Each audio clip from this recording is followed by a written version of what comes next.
Hello, dear friends, Evolutionary Energy Arts family. Hello there, good day. So you guys remember the classic movie, The Day After Tomorrow? That was a good one. Yes, and thank you guys for telling me, oh, what was that Will Smith movie again? Oh, God. Yeah, see, this is what happens when you hit 56, you know? Sometimes you could remember all sorts of details and stats and stuff, but you can't remember what you ate last week. I don't know, I don't have that excuse. I Well, just forget. This whole movie's premise is that the Gulf Stream stops and you have this rapid sudden freezing.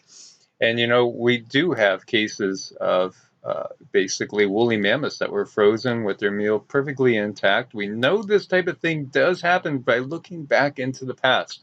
Mm-hmm. And there was a reference to a certain project that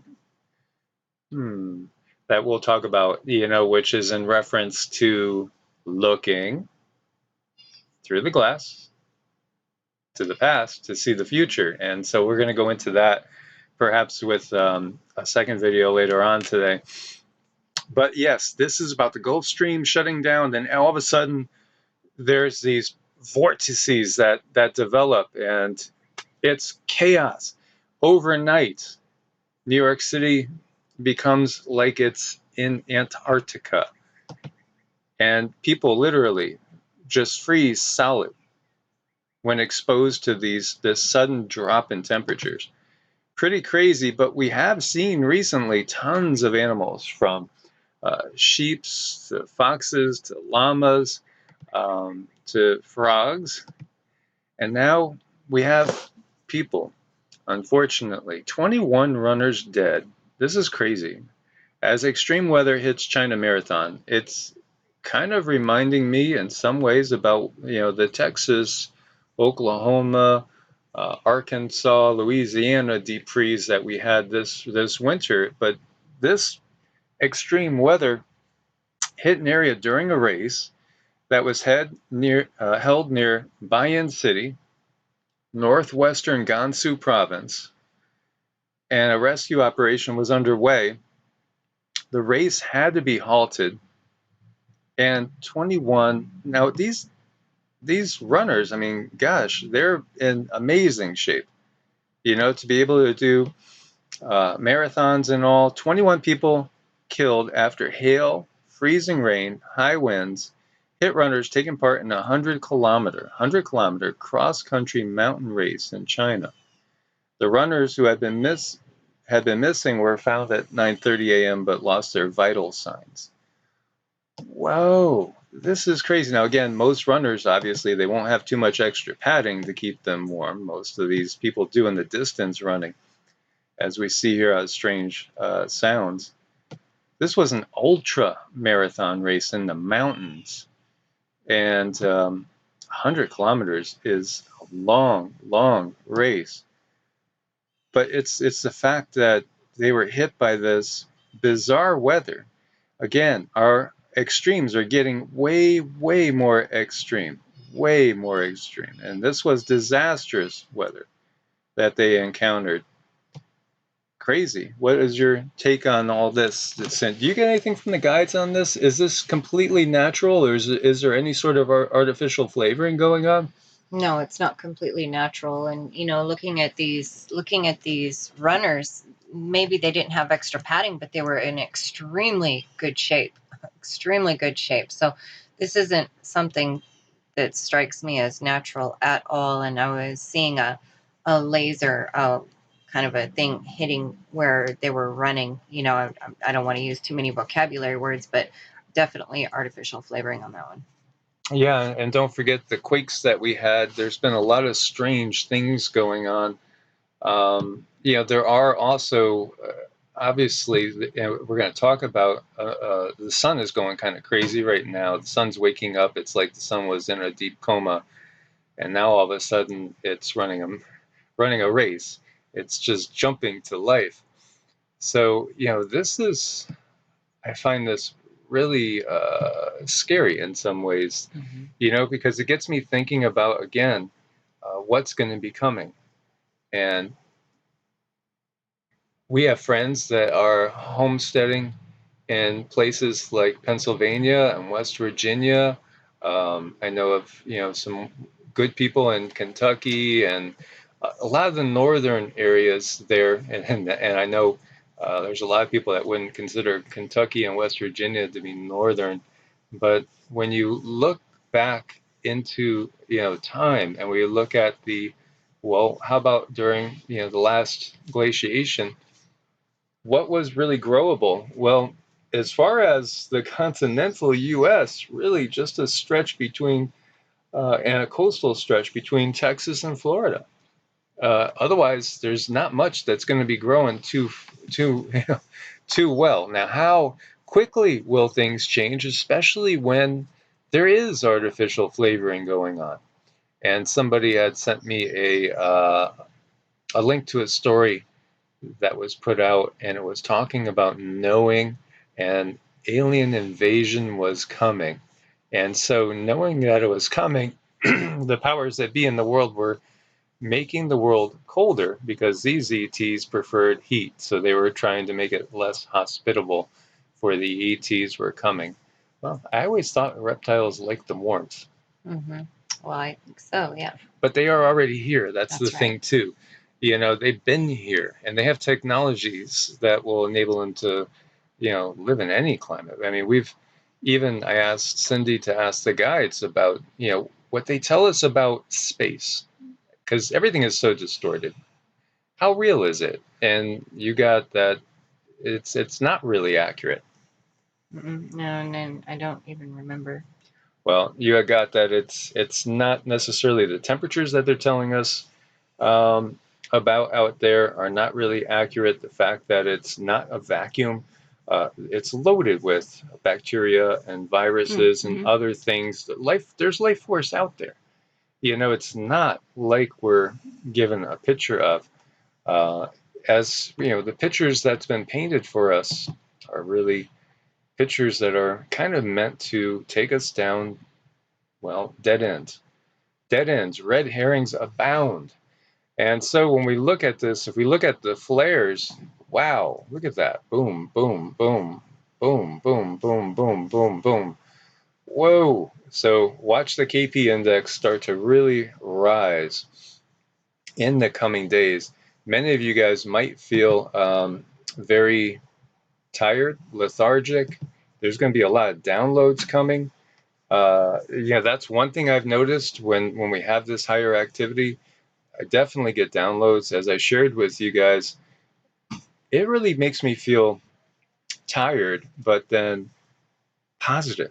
So positive. Like there's the information that's coming through is wonderful information. It's information about positive change. And in these times, if there was no artificial flavoring going on, we'd all be probably sky high. I mean, yeah, we're shedding everything that we need to shed, and that can be difficult. As I've talked about before, in Chinese medicine, acupuncture, and in Qigong, there's something called Lao channels, and these channels are kind of offshoots off of regular meridians. And meridians, again, are the energetic vascular network of the body. And when we can't deal with emotions, we tend to bury them literally at a place somewhere in the body, and then they end up manifesting as aches and pains and dis-ease. Well, it can be painful to purge and to get rid of those things, but we have to get rid of those things. And it's not even just for us. As we've touched on, we're actually healing our ancestral lineage, which is something that Cindy talks to the people that we help on a daily basis about often. Mm-hmm. Oh, yeah. Some people are chosen to do that. It's not an easy task. But some people, it comes to me, the guides come to me and they say this person. And then I ask them if they do want their ancestral lineage healed. And that's something that we do, but it has to be accepted because it's not for the faint of heart. So when I see this and I see these energy waves coming out and they're coming through the sun is a being, just like actually the sun's a collective of beings when you get down to it. But it's the same thing in Qigong with how we look at a human. A human is a collective as well, and that might boggle minds. But yes, things are not as they seem or as we're taught in the West. and get so many good questions from so many people out there, bringing up different topics, which is wonderful that we could talk about and bring some clarity to, hopefully.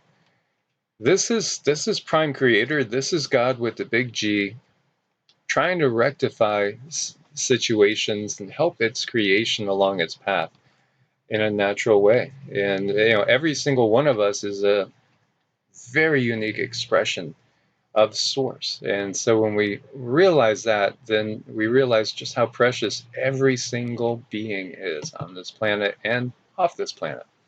So yeah, unseen in years, 10 C-class flares, 2 M-class flares in only 24 hours, widespread radio blackouts in North America and Southeast Asia. Yes, there is massive change coming. The guides had told us this too. It's probably going on almost 2 weeks now since they told us, hang on. As we approach the lunar eclipse on the 26th, and then the solar eclipse comes 14 days later, these are magnificent energies that are incoming to change humanity, help it with ascension, lift it up in consciousness. And we know the dark side has events planned that are going to be trying to take us in the opposite direction. And boy, it feels like you're on a yo-yo nowadays, doesn't it? Do any of you feel like you're on a yo-yo going again through these extremes? When we get done with a meditation or when we're out in the woods, feels sky high. And then, you see the things that are happening, or you're exposed to an area where there's so much EMF and different frequencies being sent out that it can make you feel like you're, at the bottom of a barrel and you can't climb out. This is wild, though. Rapid fire explosions hurled multiple overlapping CMEs into space. According to NOAA models, at least one of them will graze the magnetic field. On the 26th, this is when we have the eclipse, the lunar eclipse. I'm feeling this is big. I'm feeling this is really big, what we're going into now. It feels like that which was initiated back in August of 2017. This is kind of like another big jump up the intensity ladder. It is another jump in the intensity ladder. That's what the guides came through and they said. And that's why we all need to be focused on growing and expanding right now. And regardless of what happens around you, just understand these little annoyances or big annoyances are done to throw you off your path. So don't let them get to you. Just keep focusing on you. And roll with the punches. And thank you guys that have made all sorts of offers and have been so supportive. Just want to give a shout out to our beloved sisters, Carm and Kristen. You guys are amazing. We absolutely adore you and love you, and so grateful that you're part of our family. We also, want to thank all of you that have helped us. There's been so many people that have reached out and helped us in so many ways, and one of our beloved family members has also actually, she heard that I liked pecans, so she's sending us pecans. Miss Jan. Yeah, Miss Jan, thank you so much. And thank you also, Bill, the offer to come and hang at your property. We're gonna see what happens. We have still a little bit of a window to work with, so to speak. But yeah, if it doesn't work out, then we'll roll with the flow. And we know it's certain energies out there that they just don't want to let people get settled, to work together, to come together. One of our dear family members too, that's been with the channel for an extremely long time, I think going back to when it really first started, she's in New Mexico. She wasn't too far away from us. And they were trying to close on a property in a beautiful area close to Ruidoso, and it just wouldn't work out. And that's what we're hearing more and more. Things are kind of falling through for so many people, and then there's nothing out there. There's just nothing. There's no options. There, you could get a tear down perhaps, but there's no lumber to fix it, or the lumber is going to be 6 to 10 times the cost to fix it. And in the West, you have the drought on top. So it's a perfect storm facing us. But, we're all going to roll with the punches, and we're going to get stronger together, and by helping each other and pulling together as much as we can. Interesting, too, New Mexico had its first launch into space. That was Virgin Galactic as well. It was, a vehicle that was piggybacked up into a suborbital position. Interesting. There's so many changes going on all around us right now.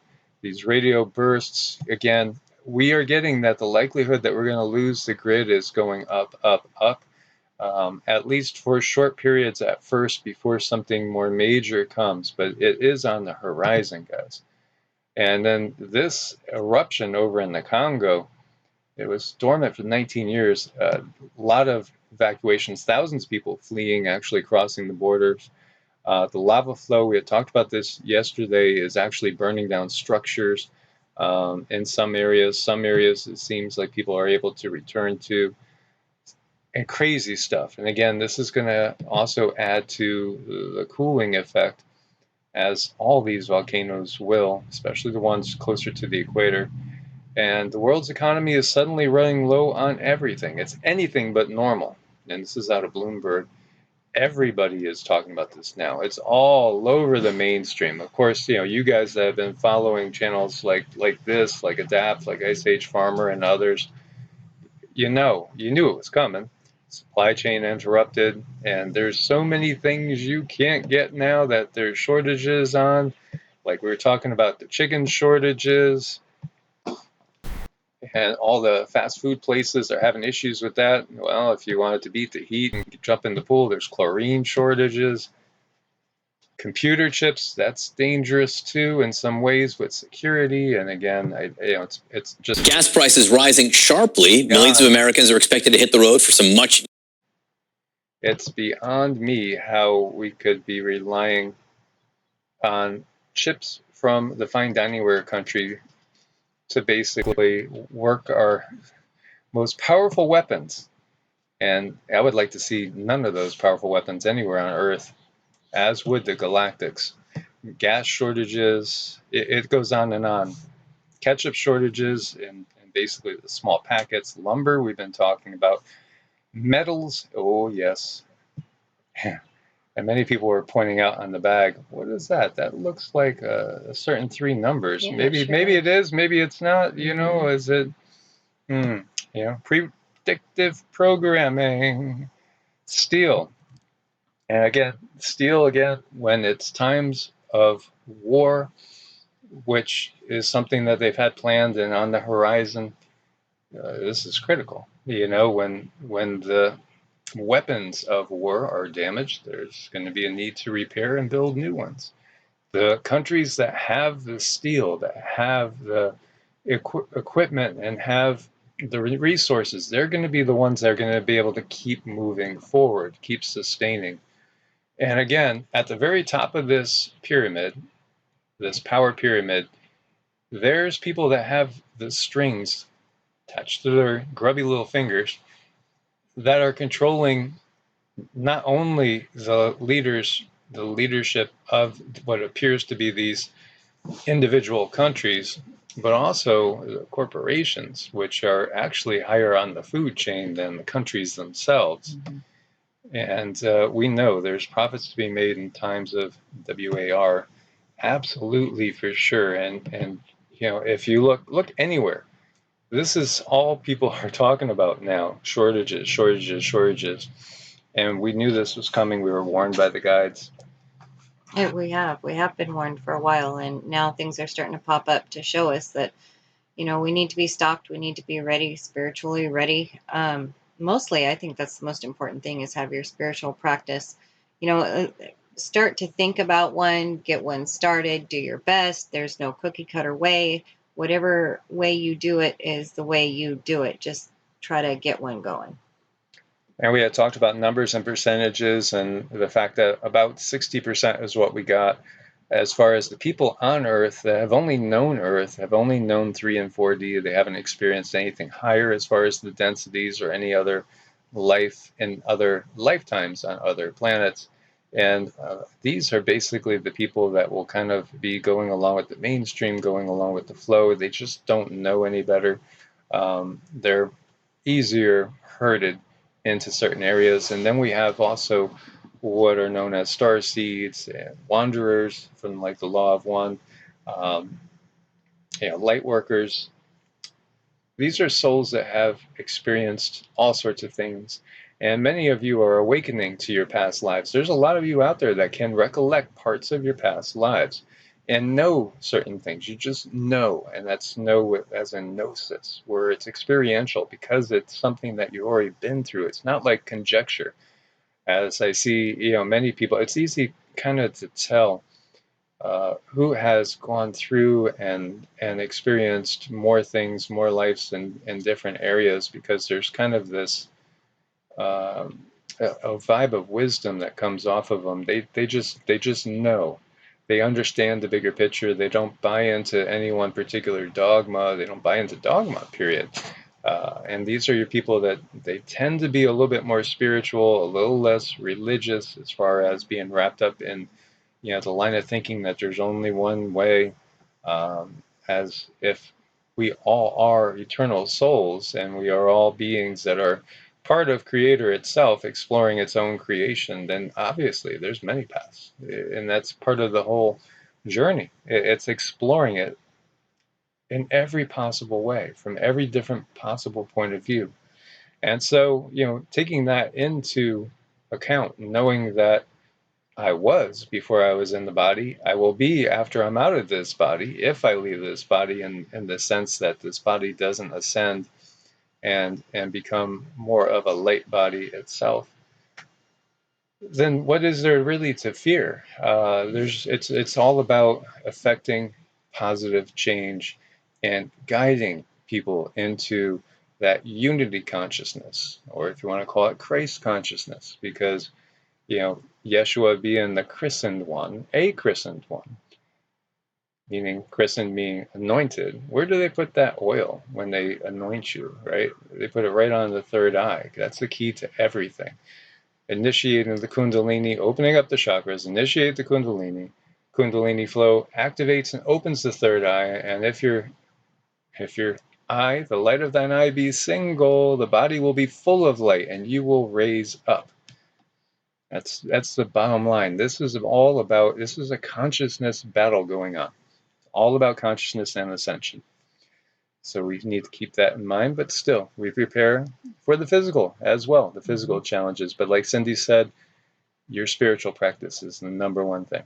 Absolutely. And it's spiritual practice, which could manifest in some people as having a more religious flavor, and others, it might not be religiously flavored at all. It could be more gardening. It could be, yes, gardening, sharing love with the plants, sharing love with the birds, the bees, the animals, the trees, with your neighbors, with just cultivating that feeling of loving gratitude for Mother Earth that we are on, and for Father Spirit. Yeah, it doesn't have to be complicated. You just have to feel the love in your heart for whatever you're doing for that little length of time or big length of time. When I was 12 years old and sparring in martial arts, one of my masters took me off to the side and said, "Do you know what your problem is?" And I said, "No, what's my problem?" And he said, "You think too much. Don't think, feel, do, be." And he was right. I was overanalyzing. I wasn't sensing. I wasn't feeling. I wasn't seeing. And then after that, I went to a totally, totally different level. And I think that's where so many people get hung up, is not cultivating the right side of the brain, growing the right side so that our energies can be balanced. Again, when we look at the Kundalini, you need balanced energies in the Ida and the Pingala, which are the masculine and the feminine energies channels that run alongside the Sushumna, which is the central channel. That's the channel that the Kundalini flows upward on. But you need to balance your energies so that they can flow equally and evenly. We in this society have been so left brain that I'd say the majority of people have very little intuition and feeling developed to a high degree. And that's sad. That's what needs to be cultivated. But that is also represented by the divine feminine. And that's why it's put down. And so many people in the Abrahamic traditions just keep saying, God our Father. And not understanding that, yeah, okay, you can view it that way, but there's also God your mother. And then there's the source, which is beyond all of that. Exactly. And they've taught us from such a young age about policies and procedures, and they send us to school to have us learn all of these left brain procedures and make sure we're correct in doing so. And just give yourself time and knowing that once you start to wake up to the fact that this is not things that you see outside of yourself is not exactly what they are. When you start to wake up to that, then you start to allow the intuition to start coming back in. But give yourself a lot of time, because it's been trained out of you since you were very little. So it can take years for that to come back. It's just mostly opening the door and allowing for that information to flow through. Yes. So this world will not elevate to that next level until we have balance, until we have harmony. And that's going to take some true self-realization and gnosis that is experiential. It's nothing that you can overanalyze with the left brain. You just have to feel it, know it, sense it, see it, and become it. Mm-hmm.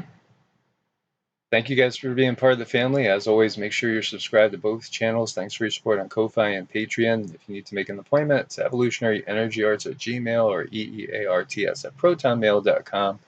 And check out our website, evolutionaryenergyarts.com. God bless. Stay safe. Namaste. Namaste.